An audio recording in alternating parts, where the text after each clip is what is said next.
And would you say that he protects you? Hardly. He normally just gets me beat up.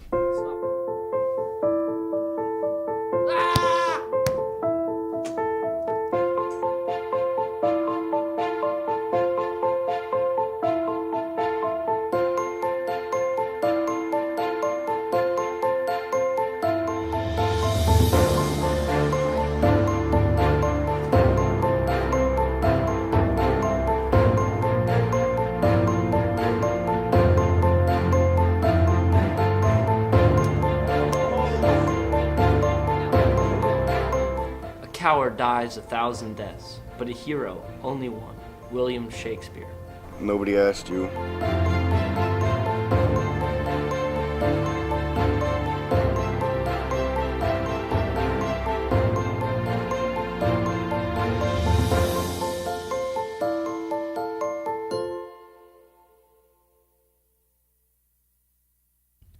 Good morning, Patriots. I'm Darius, and today is Friday, May 5th, and here are your morning announcements. Are you interested in a career in nursing or medical technology? If you are, you should think about attending the Healthcare Job Fair sponsored by Faithful Nursing Resources. The job fair is tomorrow, Saturday, May 6th from 10 a.m. to 5 p.m. at PBCC. A variety of organizations and companies in the healthcare industry will be on hand to talk with attendees about opportunities and training and to conduct on-the-spot interviews for those seeking work in the field. The second annual AHS Film Festival is scheduled to take place next Tuesday, May 16th at 7 in the auditorium. This year, the AHS filmmakers will team up with filmmakers from Monticello High School to bring you a full program of narrative and documentary short films. Admission is free and popcorn and concessions will be available for purchase. Circle a date on your calendar and come out for a night of homegrown cinema. And in sports news, the rowing team will be traveling to Matthews, Virginia for regatta tomorrow. Recently, team member and WPT correspondent Darius submitted this report on this year's crew. Here's the new Patriot Report.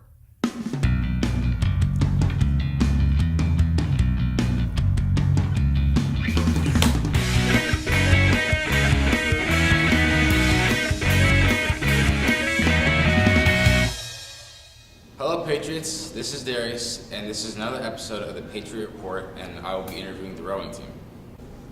What made you want to start doing rowing?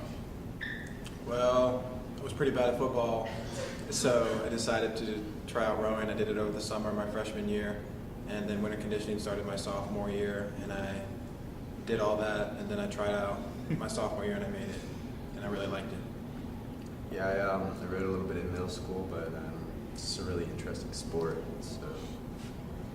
How much more is left? So what do you think is contributing to the team's success?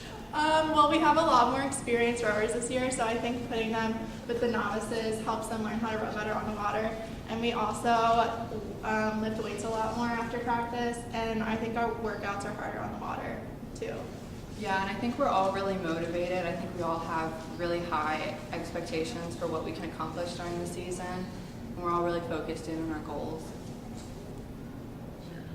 I feel really good about this team this year. We have a lot of novices that have been improving very quickly, both on the indoor rowing machine and on the water. Yeah, but it seems like everyone is a lot more cohesive, which I think is also because we have a much higher skill level this year than we've had for pretty much the entire existence of the team. Last year, Hugh and his partner Jake were fourth at both of those regattas. Stotesbury is the biggest high school athletic competition in the country, not just rowing, but in any sport, and they were fourth in that race. So I think setting that expectation of them winning is incredibly realistic.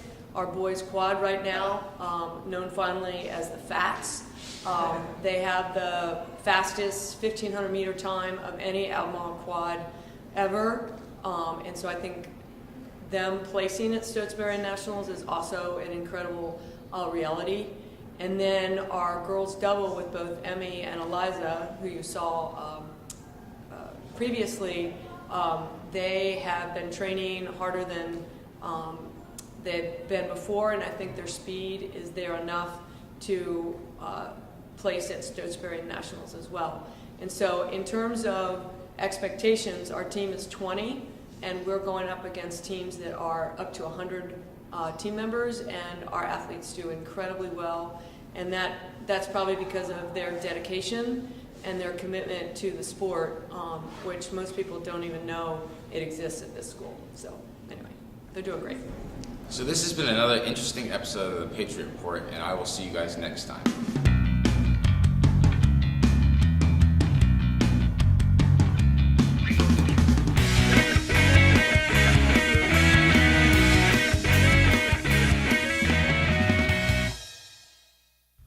The boys soccer team hosted the Western last night and fought from behind to take a draw with the Warriors.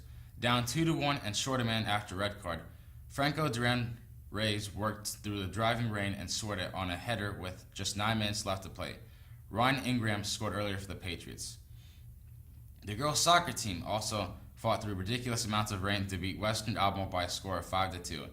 Katie Schnell, Fizzy Gonzalez, and Leticia Freitas scored goals in the first half to put the Patriots up 3-0. And after Western fought back briefly in the second half, McKenna Winterton scored to seal the win for the Pats. The 9th annual Sydney Ikes 5K is coming up on May 20th at the Forest Lake South Pool. Registration begins at 7:15 a.m. and the run begins at 8. You can go online at www.ahsna5k.org to get the registration form. It's $8 to register, and all proceeds go to the Sydney Ikes Scholarship Fund. The Albemarle girls tennis team picked up another 9-0 victory against the Black Knights of Charlottesville to improve to 10-1 on the season. That's all for now. Have a great day.